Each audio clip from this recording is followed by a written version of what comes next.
Yo, what up? SolarLune here. I'm an independent game developer. I'm the creator of Tetra3D. I'm also the creator of Masterplan. Masterplan is a project planning software I just pushed out an update for earlier this morning or yesterday late night slash early morning today. So please check it out on itch.io or Steam if you want to see the update. Please do. And if you're also interested in other project planning software tools, please check them out. Masterplan is not the best. Absolutely, there's definitely other things that are great. Obsidian MD looks really good, so please check that out as well. It seems super dope. It seems like it does kind of some of the same things that I wanted to do or want to do in Masterplan. It does as well. Not all of the same things, but it's still pretty cool. Anyway, that was just kind of like a little update part of this video. But basically, so this is Tetra3D. This is a 3D renderer that I'm making by hand in Ebitinge with Ingo. It is PlayStation 1 styled, as you can see, with the A-fine texture mapping and everything. And I've been working on light volumes. And so let me kind of show a little bit of what it used to look like. This is the old system of shading.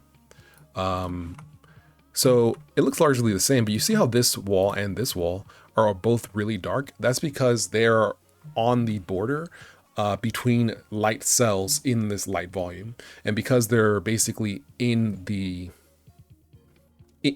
dark, there be the vertices, the triangles, are just beyond. I'll just show a debug view so you can kind of see it a little better. So basically, the gray pluses, those are lit zones, lit cells in the light volume. In this dark zone, there is no gray pluses because it's unlit, because it's outside of the map. So that's fine, but as you can see, this dark zone is actually a wall. So this wall is unlit. Essentially, I'm turning on and off the light volume when I do that.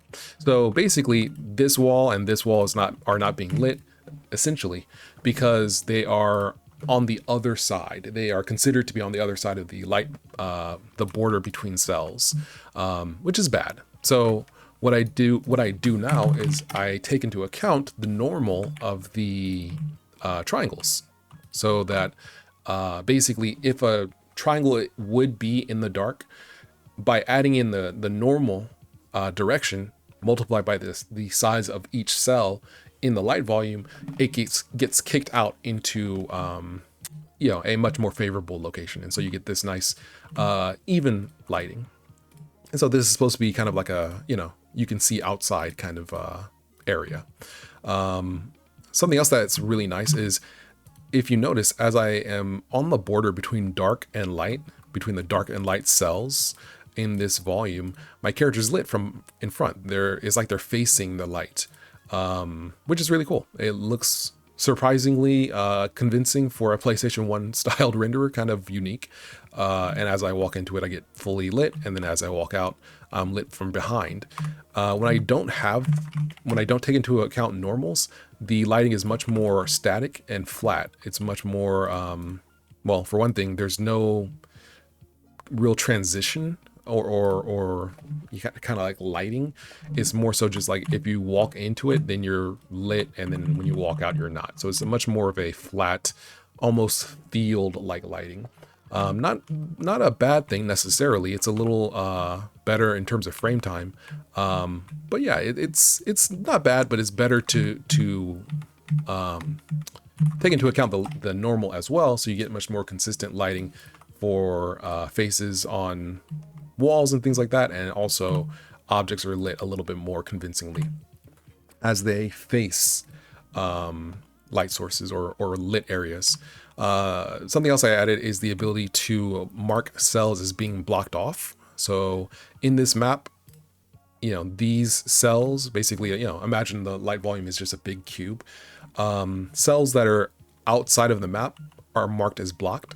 And so any functions that blur or propagate lighting don't take account those cells. So for example, if we're looking at this map once again, whoops, and we spread the lighting, then the light should spread this way, right? It should spread out kind of in this direction, but this area should still be dark. And so if we do that, if we say, oh yeah, please spread the lighting additively a couple of iterations, then that's exactly what we get. So it doesn't skip over this wall, basically. This is dark. This is a dark zone, which is really cool. That's very dynamic, very light, very, very cool, very much so like what you would expect to see. So we're going to go back and just blur this a little bit so that it looks a little nicer. There we go. Very nice. So when you combine that blurring combined with the normal lighting, taking into account the normal of each vertex, you get this really cool kind of almost global illumination like lighting. Very soft, very dynamic, a lot better than it should look. It looks very unique in my opinion. Without lighting, with lighting, it's just crazy, dude. The difference is extremely noticeable. Soft, dude. It's just soft. Yeah. And then in addition, this is something that I just did that's pretty cool.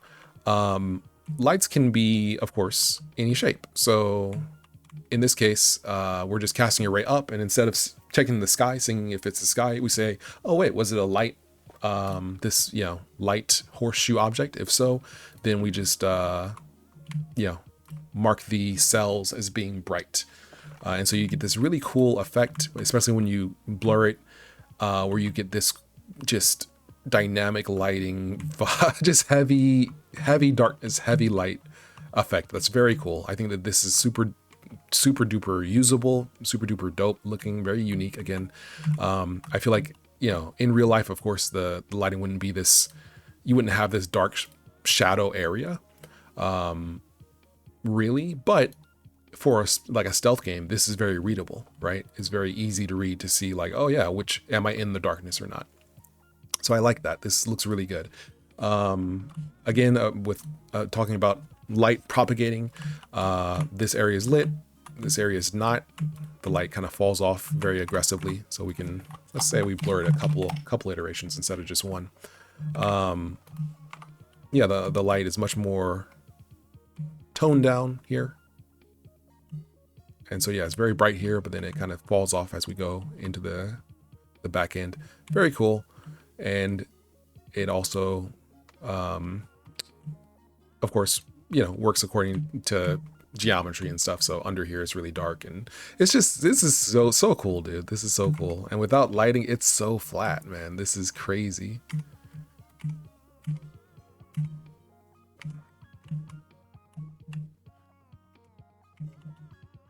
It's crazy how just like dramatically it changes everything. Very cool. Very cool. What else? Whoops. I also added the ability to have basically, well, I guess I'll just show it. If the play, I'll show it on the player. You can set the light volume shading mode to basically be per object position. So objects are lit kind of uniformly, all as they move through the volume. So this is this is very useful if you, for example, have something that you want to be lit but just uniformly. And you don't need it to be lit particularly, finely. Like, for example, maybe you have a game that has a lot of 2D sprites, a lot of small 2D sprites, where you're like, well, I do want some dynamic, coloring, but I don't want to have to do that for each vertex because they're two-dimensional. So this would be good for that, or other small objects. And of course, it's the most efficient lighting mode. So this is really cool. It's just, I'm such a fan of the way this turned out and is working. It's just fantastic, dude. Like, I don't think I could have done this better. I think that this is roughly as good as I can do it, while keeping it relatively simple. I think that I would like to improve the light propagation system. It might be nice to have some kind of method to do that more in a controlled way, or propagate the light more, I don't know, more somehow, more evenly, or more like in a zone, like you select a zone and then say propagate light here, because you might want, or it propagates more depending on the energy. I'm not sure. I have to figure out exactly, like light fall off, I guess, is the idea, where basically, yeah, I guess that's what I'm thinking is brighter cells in the light volume spread light more. That makes sense. Something like that. So I guess you would provide some sort of like fall off value. And then it would just say like, okay, well, this cell has light of a total value of, 3. So we'll spread it out by, some amount more than light that has a volume, value of, 1, whatever. Yeah, this is super good, super cool, very, clean, surprisingly solid. I'm hoping that this, scales up. Hopefully this works well. I guess we can try it. Let's see how it scales up. I'm gonna do that right now. Okay, so what we're gonna do, we're gonna add a new guy here, and we'll just make this a dude. He can be like that.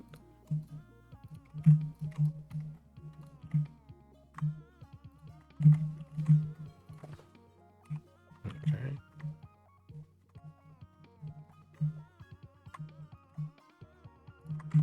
There we go. Okay.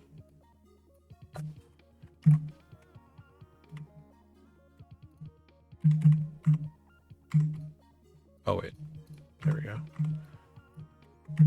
There we go, cool. All right, so this is our other guy. So this will just be guy. Cool, yeah. And we want to add a collection. There we go.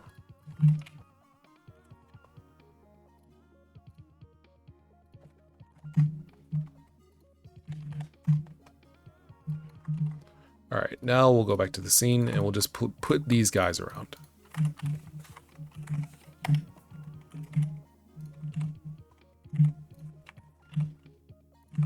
We'll see how many of them we can handle.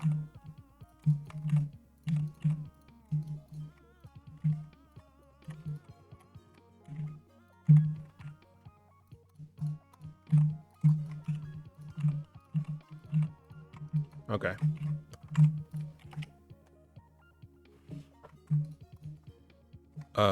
Oh, I must have named him something. Hold on. I didn't.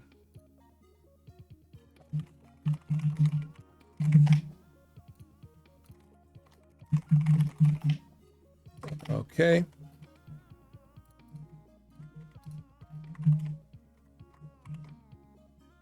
Let's see.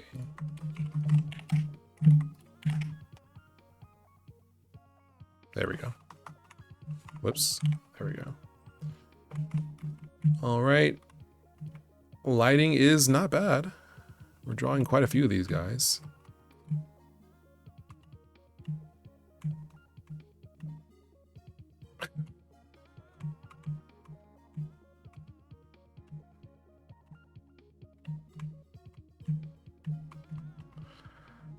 That's not bad, dude. That's not bad at all. Okay, it might be doable. 85 nodes. Yeah, I could combine this heavily because their head and their bodies are separate. Anyway, this is very cool. So I'm pretty happy with this. The lighting is solid. Definitely feels like a PlayStation 1 game while also being something that the PS1 probably couldn't do. But if it could, it probably would work something like this. Yeah, I mean, when you combine like this system combined with just fog. Oh snap, let's add fog, dude. Let's hold up.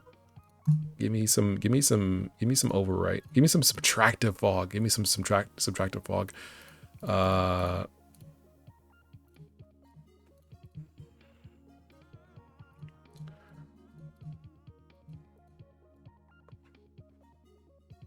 Subtract red.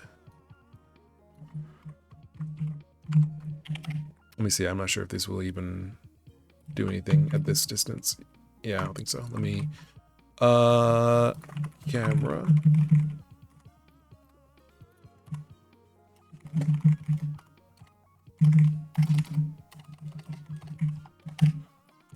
So far to be 30.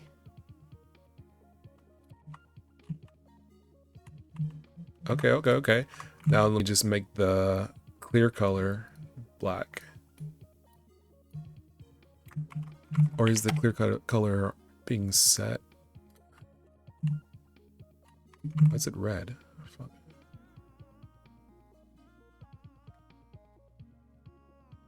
Huh? Oh. Excuse me, I was doing that programmatically, I forgot. Okay. Whoa. Clear. Yeah, just clear. I forgot to clear. Okay.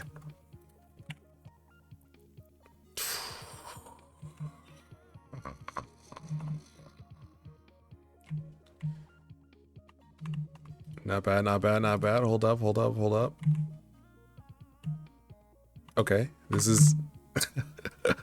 I'm not even supposed to be... This is supposed to be an update video, dude. Let me do like that. Let me... Yeah, it's probably fine.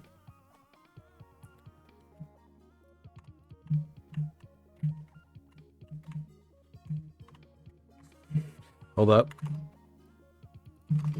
Push it out a little bit more.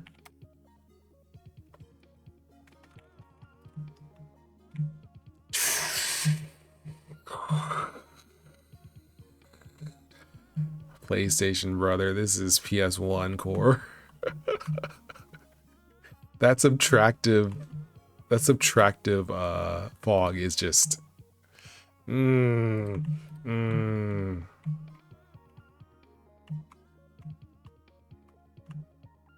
That poppin' is also PlayStation 1.